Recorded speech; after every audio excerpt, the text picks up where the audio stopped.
This episode is brought to you by Progressive Insurance. Do you ever think about switching insurance companies to see if you could save some cash? Progressive makes it easy to see if you could save when you bundle your home and auto policies. Try it at Progressive.com. Progressive Casualty Insurance Company and Affiliates. Potential savings will vary. Not available in all states. You're listening to the Archaeology Podcast Network. You are now entering the Pseudo-Archaeology Podcast, a show that uncovers what's fact, what's fake, and what's fun in the crazy world of pseudo-archaeology.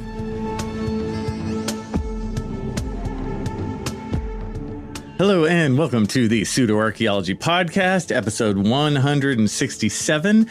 I am your host, Dr. Andrew Kinkella, and tonight we remember one of my old professors, Dr. Brian Fagan.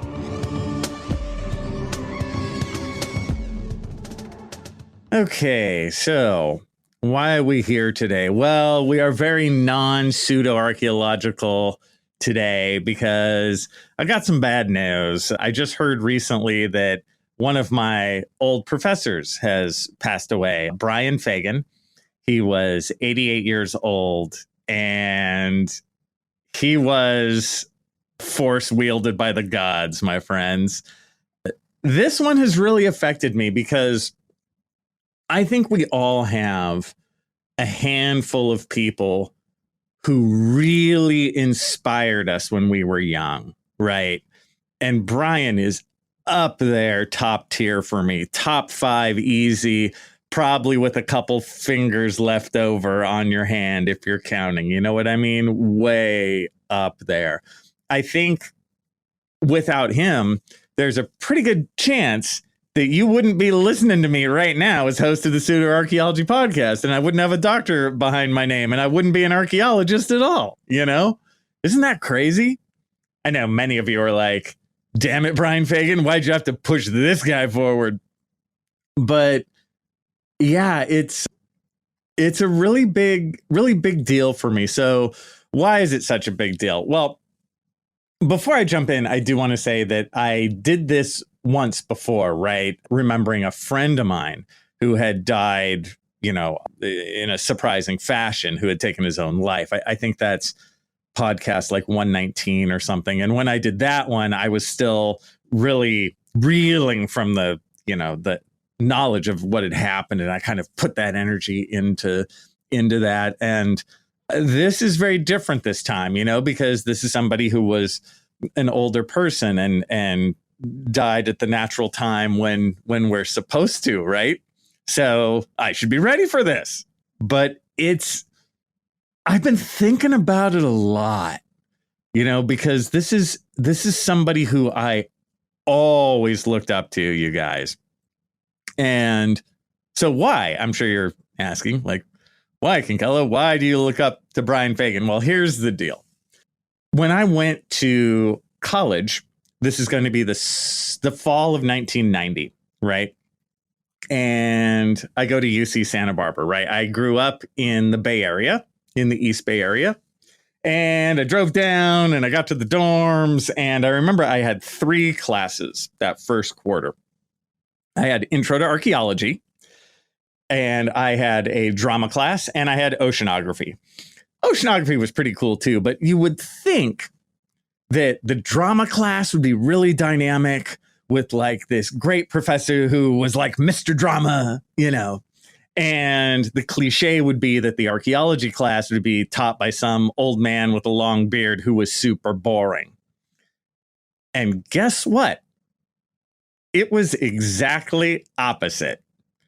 The drama class, I swear to you guys, was one of the most freaking boring classes I've ever had in my life, taught by an old, boring guy. Whereas the archaeology class was taught by Brian Fagan.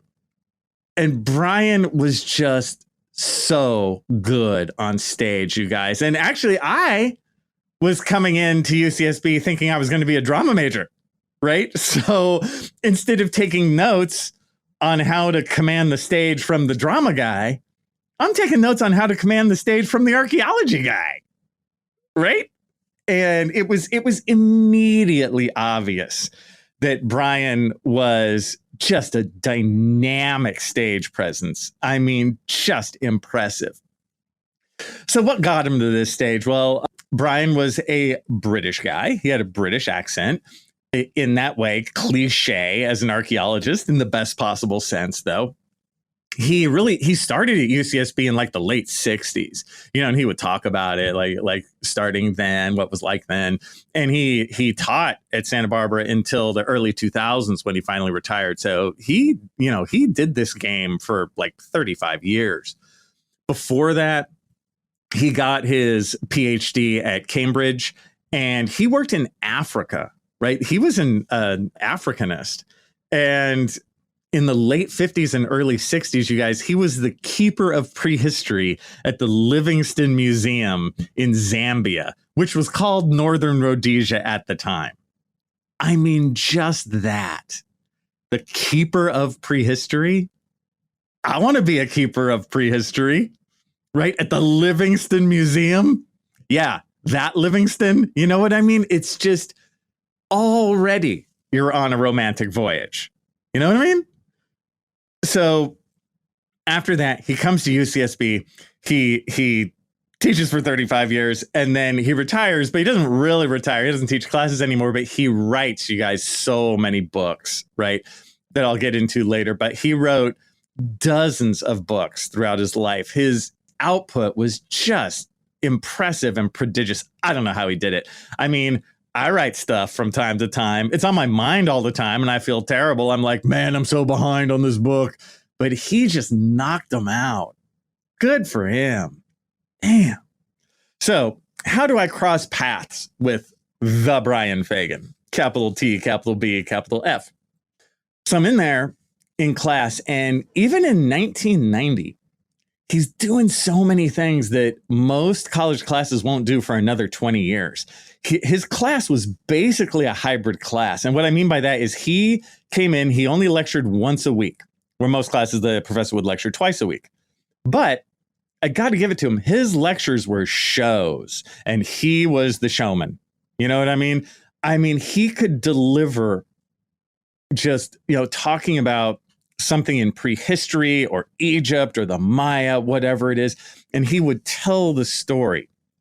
An amazing storyteller. His pacing was awesome. He had that interest. He had that British narration, and he would pile it on thick. And I mean that in the best possible sense. I mean, he could pull something like saying, have you ever, dear listener, been trapped under the belly of a Range Rover? And you're like, no, I've never been trapped under the belly of a Range Rover, but how do I sign up? Where do I go? I want to be trapped under the belly of a Range Rover. Please, Brian Fagan. Like, I can't do that, right? I would say that, yes, I am a dynamic speaker and I am fun to listen to and watch. And I do take it seriously, much like him. As I go through this, you'll see there's a lot of similarities there between he and I.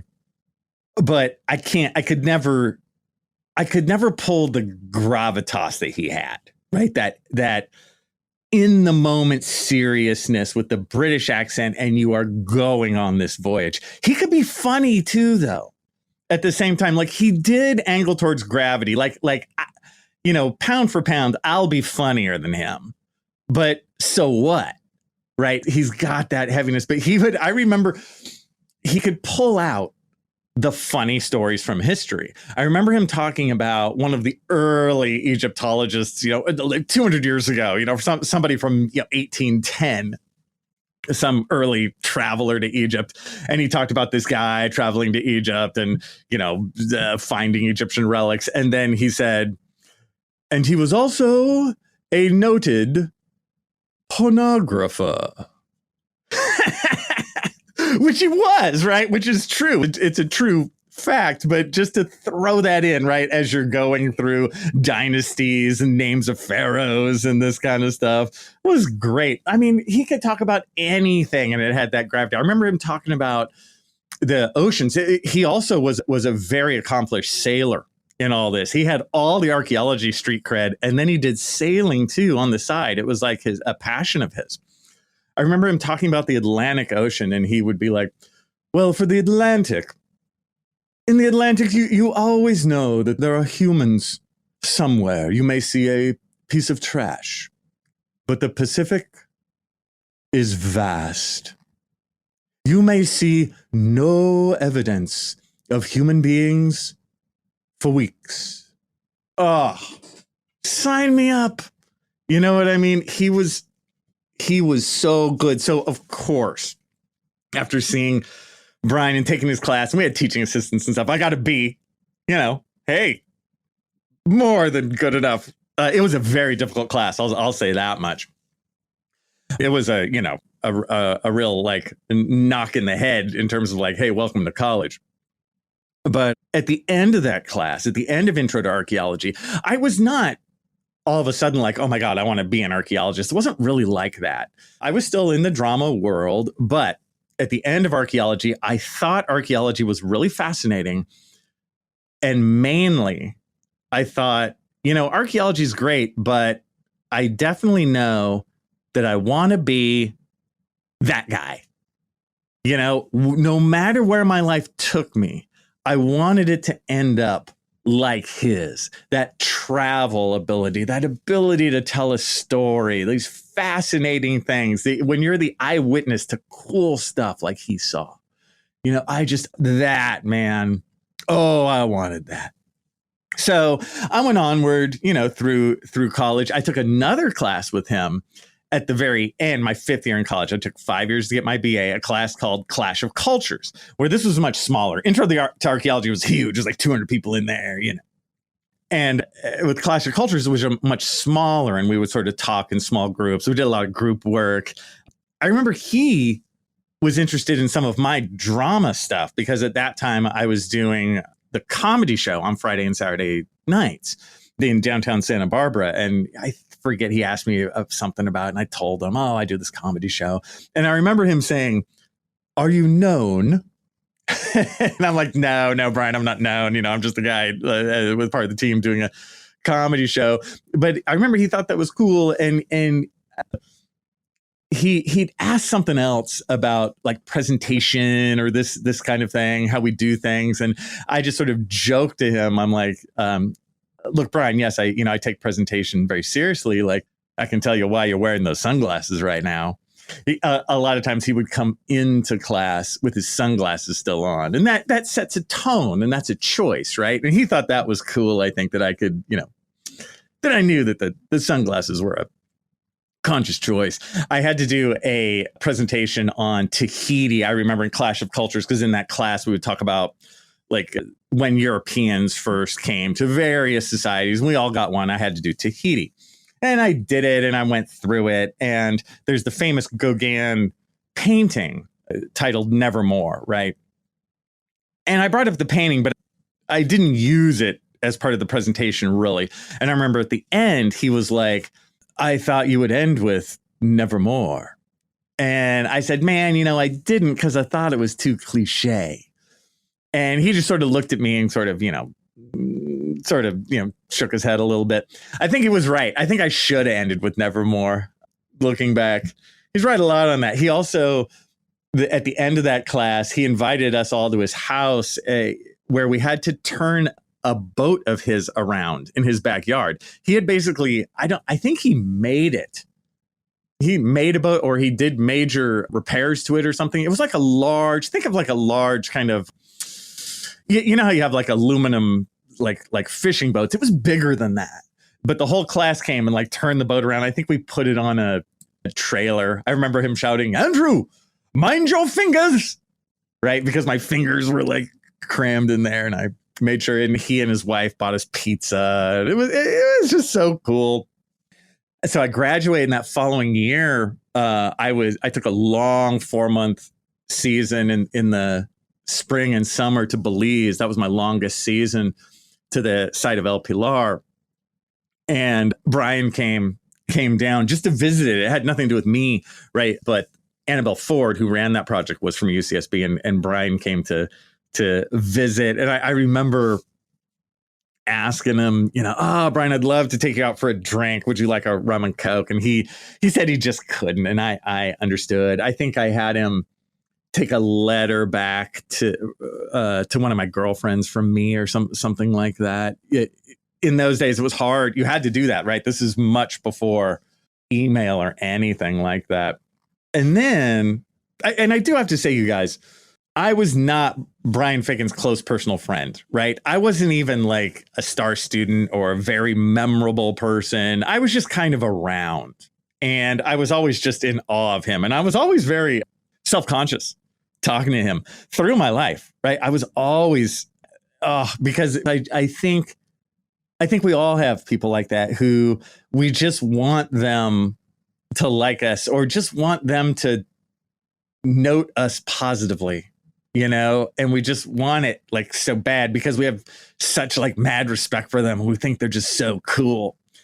And so I was always kind of shaky around him. But after that summer of 1996, I did not see him for a while because I had other things to do. I went and got my master's and started working on my PhD, but I did run into him a time or two, and that I'll talk about when we come back in a moment. Whether you're into comedians roasting each other's life choices or turning yesterday's bad decisions into today's funny stories, Amazon Music's got the most ad-free top podcasts, included with Prime. Download the Amazon Music app and get in on the joke, or go to amazon.com/ad-free comedy. That's amazon.com/ad-free comedy to catch up on the latest episodes without the ads. Hello, and welcome back to the Pseudo Archaeology Podcast, episode 167. And we are remembering the great archaeologist and public speaker and all-around impressive person, Brian Fagan, today. And when I left off, I had graduated from Santa Barbara and I'd gone on to Northridge to get my master's degree, and then onward to Riverside to get my PhD. And this is in the latest 90s and early 2000s. I didn't see Brian much at all, understandably, right? For quite a few years there. I do remember that a friend of mine, I think it was my friend Jason, and I went to one of his book signings, because he would have book signings a lot in Santa Barbara. And I think maybe it was in Pasadena, and I happened to be living in Pasadena at the time. And he had, I believe it was for his most recent edition of People of the Earth. And I had bought a first copy of that book when it was called Men of Earth, and it was original publication of like the late 70s. And I brought that for him to sign. And I think he might have thought I was trying to joke with him, but I wasn't, right? I brought it up to him. He's like, "Oh, this is much too old. I can get you a new copy." I'm like, no, Brian, I really enjoy the sort of trajectory of textbooks. I like to read the first one and see how they change over time, And so he was a total good sport, and he signed it. And I was always super worried, right? I'm like, "Oh man, he thinks I'm a jerk. He thinks I was trying to make fun of him." But it wasn't. It really was done in honesty. And speaking of his books, he really, of his literally dozens of books that Brian wrote, they kind of go in two categories. Category one is the textbooks. And in textbook world, it's all kind of intro to archaeology stuff. But then there's like varieties off of that, like prehistory or historical archaeology or that kind of stuff. But it's largely intro to archaeology. And in there, he has sort of from biggest to smallest, his original textbook called In the Beginning, which was first published in 1972. But he has done like multiple new editions. It's now on its 15th edition. He has another one called Ancient Lives, which is a bit smaller. Then he has Archaeology, A Brief Introduction, which is actually my favorite in a lot of ways. And then he has a really small like handbook of archaeology. So all four, right? So he's not really a writer as much as he's a publishing juggernaut. He's like his own publishing house. So he's got the textbook side. And then he has his, what I would call his free reading books or his nonfiction books, right? Just on various themes and topics on archaeology. Like he'll have one specifically on Egypt, or he has several that are like specifically on climate change. He has one specifically on the archaeology of California. It's that kind of stuff. He had one specifically on the history of like eating fish almost for religious purposes, called Fish on Friday.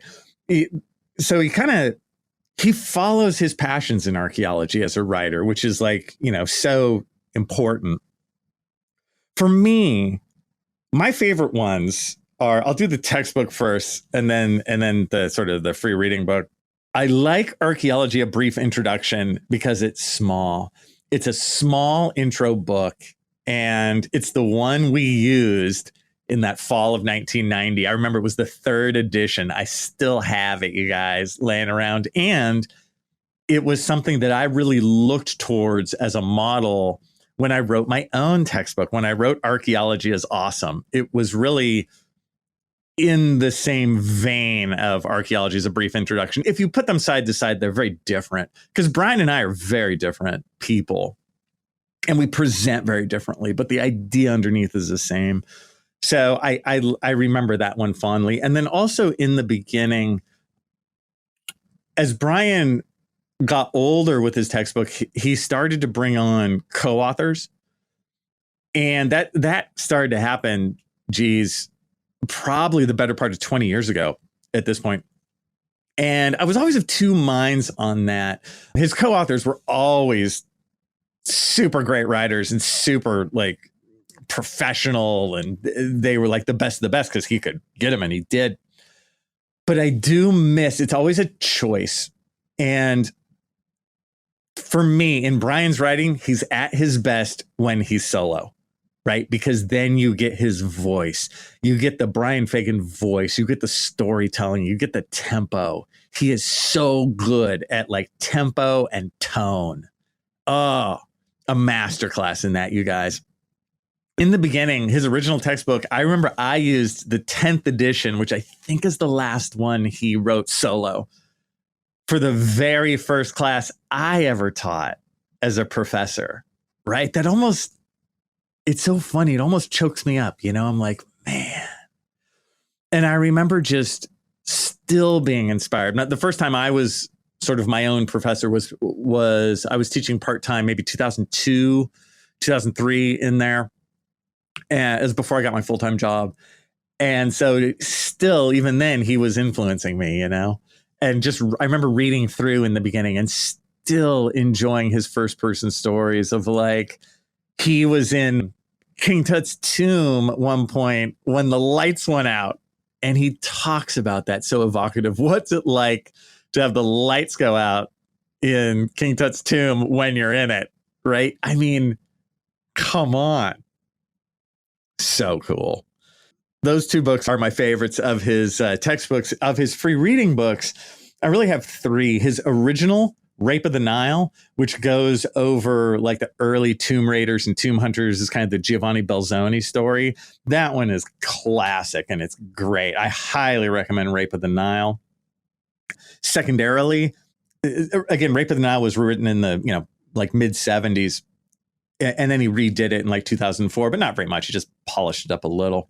He also did Lord and Pharaoh, which around, 2015 or so, give or take. Lord and Pharaoh is great because it goes over not Howard Carter, but Lord Carnarvon. He compares Lord Carnarvon to King Tut, and he kind of does a chapter by chapter back and forth. That is one of my favorites. That one I still give to my students in Egyptology class today, Lord and Pharaoh.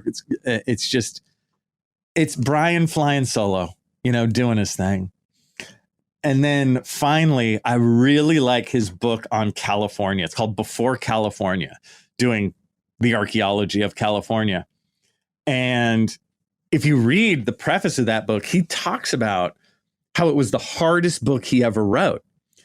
And he talks about, I think he hints about this some, but I experienced this. I saw this. There were so many professional archaeologists would like poo-poo Brian Fagan. They would like, I don't know if they would really make fun of him, because like, how could they? Because Brian Fagan is such a juggernaut. But they would sort of be like, oh, well, he's not, how long has it been since he's been in the field? Like that kind of stuff. just this like bitchy academic crap. I believe the scientific term for them is, wait, let me look this up. Yeah, jealous assholes. Yeah, I'm pretty sure that's what that is. So yeah, and I would just get so sick of that. I'm like, oh, you guys, it's so lame. And these are always, no name losers who would, bitch because Brian was doing the exact thing that needed to be happening. He was such at the tip of the spear in terms of bringing archaeology to the public. We need so much more of that. And he was almost a lone voice. There were a handful of us, with him, but he was really breathing the rarefied air in some of that. Anyway, I become a college professor in 2004 and get my full-time job. And a couple years later, like 2 years later, I'm still a young professor. And because when you're a young professor, they make you do some of the crappy work, like getting public speakers for events and stuff. And somebody knew that I'd had Brian Fagan as a professor, and they're like, can you get Brian Fagan? And I'm like, man, I don't know. So I wrote an email to him, just a cold email. I had no idea. I was like basically shaking at the keys. I'm like, dear Brian Fagan, could you come talk for our college and stuff? Cause like that would be really awesome. Oh man. So, but he wrote back, he was super professional. He's like, Andrew, so good to hear from you, and he came and he did a presentation. It was for his Fish on Friday book. But I remember for whatever reason, the place they had him talk was the cafeteria here at Moore Park College. And the cafeteria was a big room and they had like this stage set up, but it was just this big echoey cacophony, and a lot of people showed up. There were like 200 people in there, at least, and it was just this loud cacophony. I remember taking him in, and he I think he said something like, "Good God," just sort of under his voice. And I was like, oh my God, I felt like such a tool. But he went up, gave his presentation. It was freaking awesome. It was Brian Fagan doing Brian Fagan, and that was great. And it felt so good for me. Like it was just another one of those moments in my life. It's like Brian Fagan is there, much as the monolith in 2001. Every time I would have a moment for my own life, it was like, wow, now I'm a college professor. Now I can invite people like Brian Fagan to give a talk here because I could do that because I'm a professor. That was very, very exciting for me. And then again, I didn't really hear from him for a long time, right? Because I'm doing my professor stuff. He's doing his thing. Again, I'm not his close bestest friend. I'm just like a colleague who he sees every decade, But about 10 years went by. And then when Lord and Pharaoh came out, I forget how this came about. It might have just been me independently, but I was like, I wonder if I could get Brian Fagan come talk about Lord and Pharaoh, because I was teaching an Egyptology class, and I'm gonna give them the book. And so again, same email, a little less shaky, but still, dear Brian, remember that time when you talked? Like that was awesome. Like, could you do it again and stuff? Because like that would be cool. Signed, like Andrew. And so he did same thing. He was always very timely, very punctual, very on it. He came and he gave his Egypt presentation, which is my favorite one, right? Where he goes through, it's sort of a combo at this point, in his career, of the Rape of the Nile stuff, plus the Lord and Pharaoh stuff. Just, man, such a good, just storyteller of something that is so interesting in archaeology. In terms of seeing him, are there recorded versions of him or this kind of thing? Yes, here and there. My favorite recording of him is actually, he did one of the great courses things. And I think many of you probably know what those are. You can order them, the great courses in chemistry, the great courses in history. Brian did one like the great courses in prehistory, I think is what it's labeled. But it came out a long time ago, guys. This is like over 20 years old, I think. So, of course, the production value is not going to be like what it is today. I think 19-year-olds watching it would be like, this sound isn't that great. This camera, where are the explosions? This is lame. Where's the AI? But I really like those. And you can look them up. I think if you Google, on YouTube, if you search like Brian Fagan prehistory, they come up. And there's like 36 chapters of it. I think it's 30 chapters. I can't remember. Each one is half an hour long. So the guy's literally talking for like 18 hours. Like amazing, right? He does all these, and each one is like a half an hour vignette, and it's him. And maybe one is on Egypt or one is on the Maya. I remember I would show the one on, I think it was on the Minoans of Crete. I really liked that one because it was so Brian. Now, it's just a camera. It's just him on a very simple set that just looks like the front of a class in a big college classroom.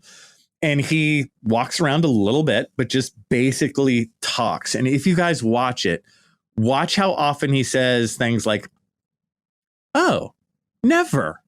You know what I mean? It's basically they set up the camera and they go 3, 2, 1. Okay, Brian, tell us about the Minoans. And then he just busts it out over like half an hour. Really well done. So if you look at it with the eye of like a presenter, you go, damn, that guy's like a one-take wonder. He just goes through it and he gives you the general overview of the Minoans, and then he narrows into a couple of his favorite stories, right? And as a presenter, you want to take that note. Use your own favorite stories. It's okay, because you will be jazzed by the stories, and that will bring everyone else in, right? I remember him talking about one of the researchers of the Minoans and how the guy had super nearsighted, so he could see these little tiny engravings on some of the artifacts. It was great, you guys. Like, just so well done. So I recommend that if you want to know, like, hey, Kinkella, what was it like for you to watch Brian Fagan, right? It's those, to me, give the best feel. And he really dramatizes. I mean, the guy can hold a pregnant pause like nobody's business, right? And it's the British accent on full display. He's just in command, Really, really cool. So back to my story. After he gives his presentation, on Lord and Pharaoh, I don't hear much from him. Understandably, life moves on. I do notice that I was listening to a podcast called That Anthro Podcast, which a student from UCSB who's now graduated, Gabby Campbell, used to do this podcast, and she would interview archaeologists. She interviewed me at one point for the podcast, and it was just cool. She did a great job. But she interviewed Brian, and my name came up, and he said something, she was like, oh yeah, Andrew Kinkella, something. And he said something just real short. He said something like, oh yes, I love that man. And then he went onward. But I'm telling you guys, like, hearing that, I have to say, I was so happy I was home alone, because it was like so impactful for me. Just that he, again, like, remembered me, knew who I was, and had like a respect for me. And I was like, wow. Right. And I take that note sometimes now with my own students. I'm like, some of them might feel towards me how I felt towards Brian. Right. I got to like, be careful. This is serious business. After that, about a year later, maybe in 2023 or so, I don't know, give or take, I got a email from Brian asking me to collaborate with him on a book project. And that was amazing, you guys. I was like, what? Me? Like, how could I even be the choice? But I said yes. And then I'll tell you how that went when we come back. Hello, and welcome back to the Pseudo Archaeology Podcast, episode 167. And we are remembering Professor Brian Fagan. And when I last left you guys, I told you that he had emailed me about working with him on a book project. And I, of course, said yes. It was one of those things where when you get something like that, you kind of hold for like an hour and go, how do I type yes the correct way without going, yes, yes, yes, please. That sounds great. Yes, the answer is yes. I'll do whatever you want. You know, that kind of thing. So he said, okay. And we went out to lunch. And I hadn't, you know, interacted with him in years. You know, it'd been, I don't know, 7 or 8 years or something like that. And I was kind of worried as we all would be like, am I going to have anything to talk about? Are we going to be able to talk? Is it going to be a lunch and like really quiet, you know, after like 2 minutes and then there's nothing?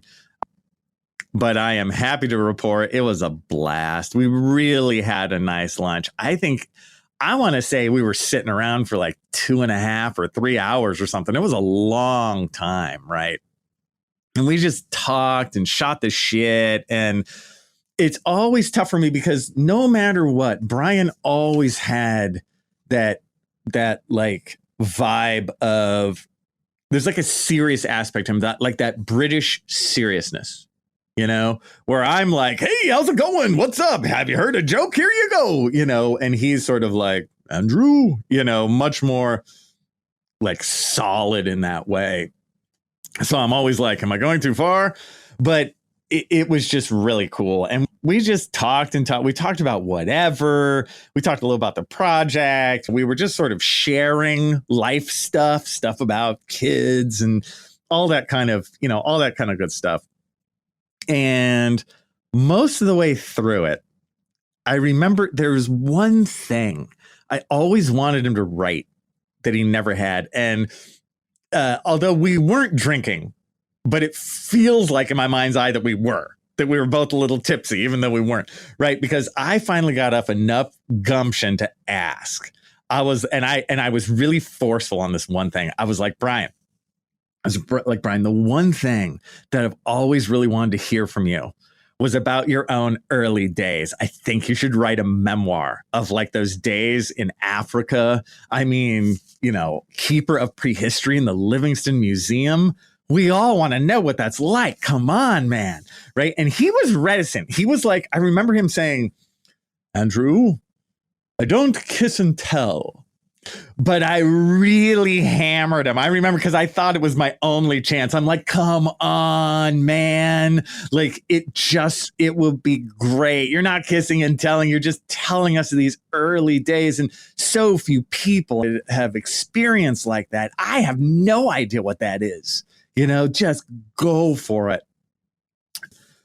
And I will say as an aside, I very recently heard, and I don't know if this is actually 100% true or not, but that there's a book or two that he had already finished that are going to be published posthumously. And one of them is a memoir. And I am not here, you guys, to say that, oh, well, without Andrew Kinkella, it would be nothing, like not whatsoever. But I hope it's true. And if I had any, you know, part in pushing that stone, you're welcome, world. So anyway, we left on, you know, very good happiness and smiles. I remember I drove him home in my car. I have a Nissan 370Z, right? Very sporty car because I like that kind of stuff. And he was really into my car too, because apparently he'd written a bit for some auto publications or something, and he knew cars, and he liked that. So anyway, I get sort of signed on to this project where really he wasn't going to be too much a part of it, but it was going to be him and me and another writer, and we were going to do this project. And so for the next year, it was an update, right, on one of the books. And for the next year, me and the other writer had Zoom meetings from time to time, and Brian understandably was largely out of it. He was like, you guys, you know, take it. And I had my half, you know, and she had her half, and realized, you guys, this is not a 9-to-5 job, right? I have a job as a full-time professor, but it was a important side hustle, if that makes sense. A couple hours every week, you kind of work on this book project.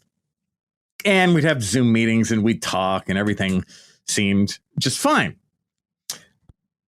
So a year goes by and I do my part of the project, how I think it should be done.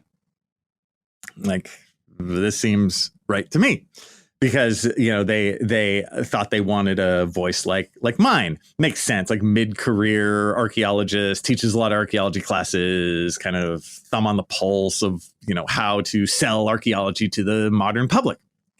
I turned to my stuff, right, when it was time to turn it in. And he didn't like it. You guys, he didn't like it at all. You guys...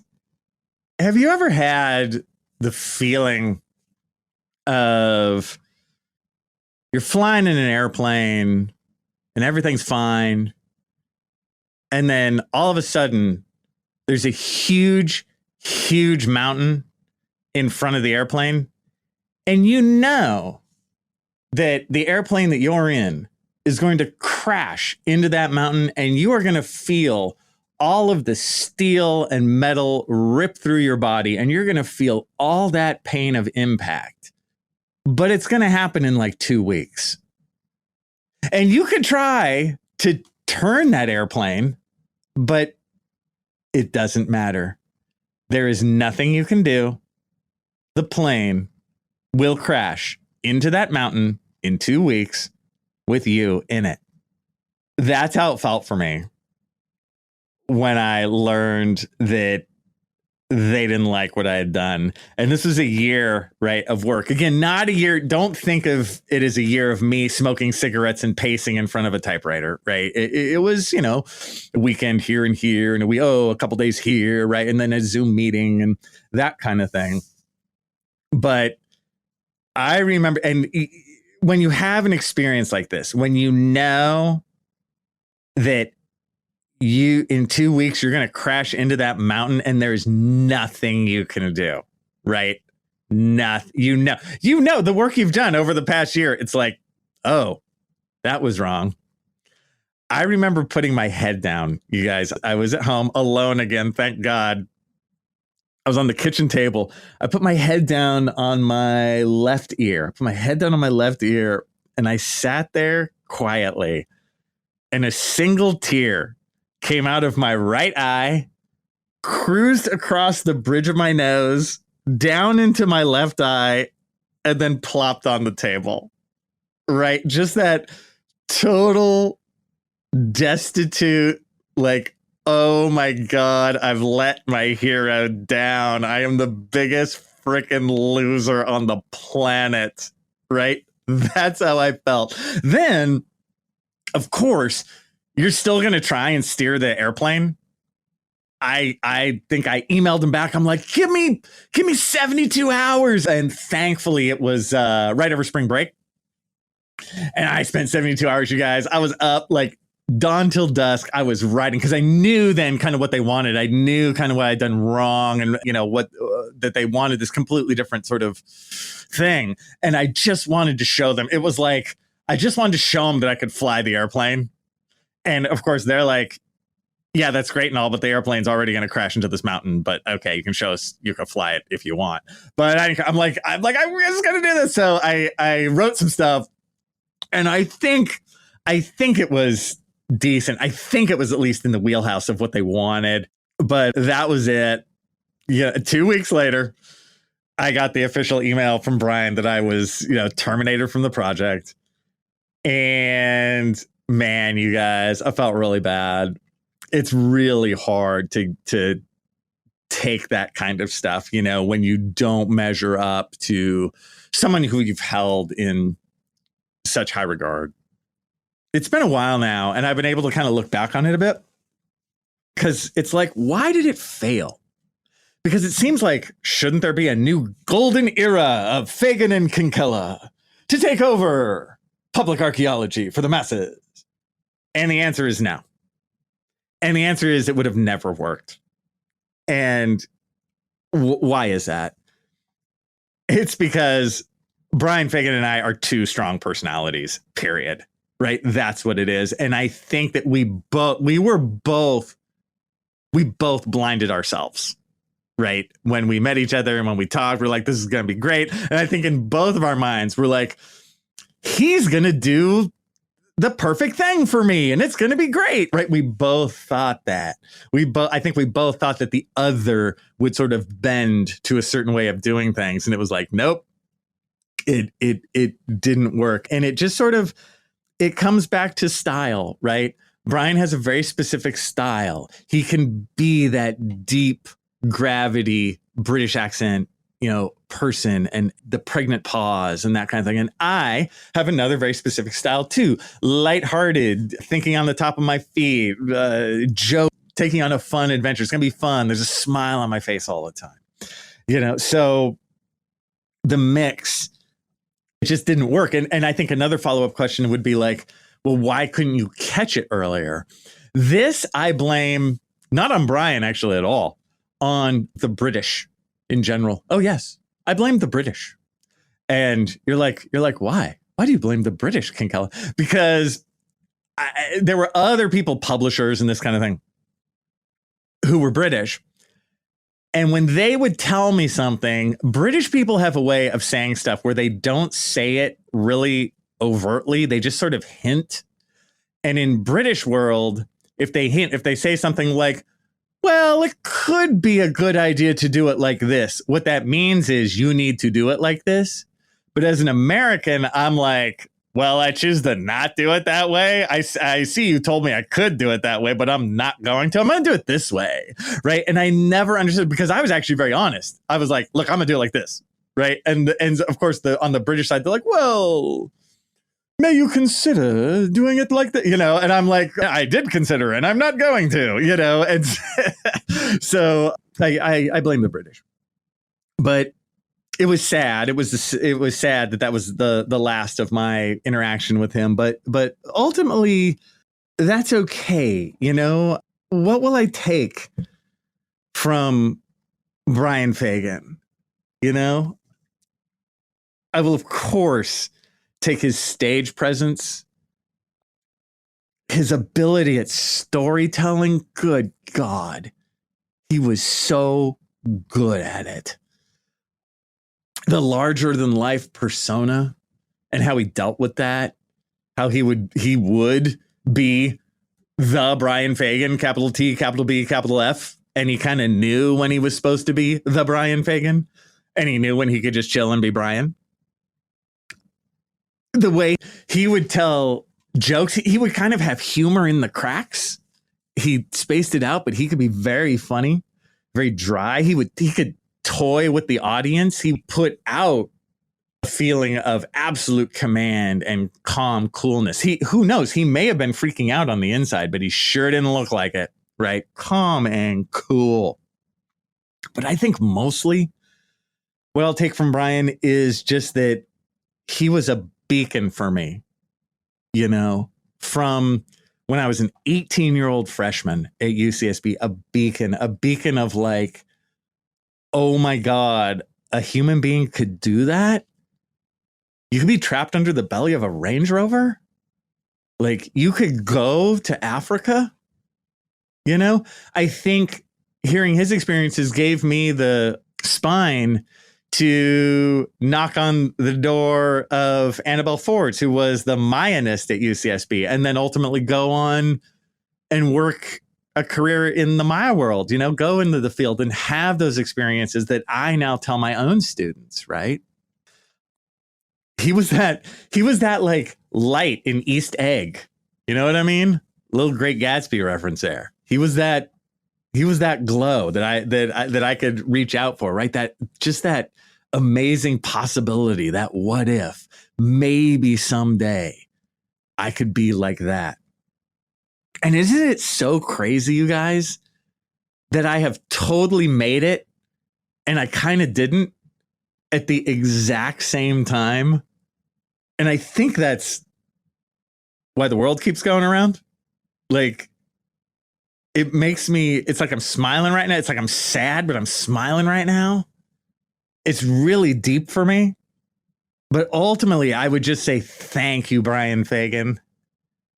Thank you. Thank you for all of it.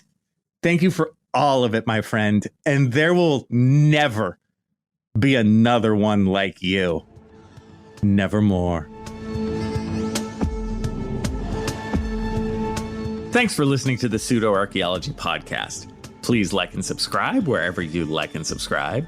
And if you have questions for me, Dr. Andrew Kinkella, feel free to reach out using the links below or go to my YouTube channel, Kinkella Teaches Archaeology. See you guys next time. The Archaeology Podcast Network is 10 years old this year. Our executive producer is Ashley Airy, our social media coordinator is Matilda Siebrecht, and our chief editor is Rachel Roden. The Archaeology Podcast Network was co-founded by Chris Webster and Tristan Boyle in 2014 and is part of Cultura Media and DigTech LLC. This has been a presentation of the Archaeology Podcast Network. Visit us on the web for show notes and other podcasts at www.archpodnet.com. Contact us at chris@archaeologypodcastnetwork.com.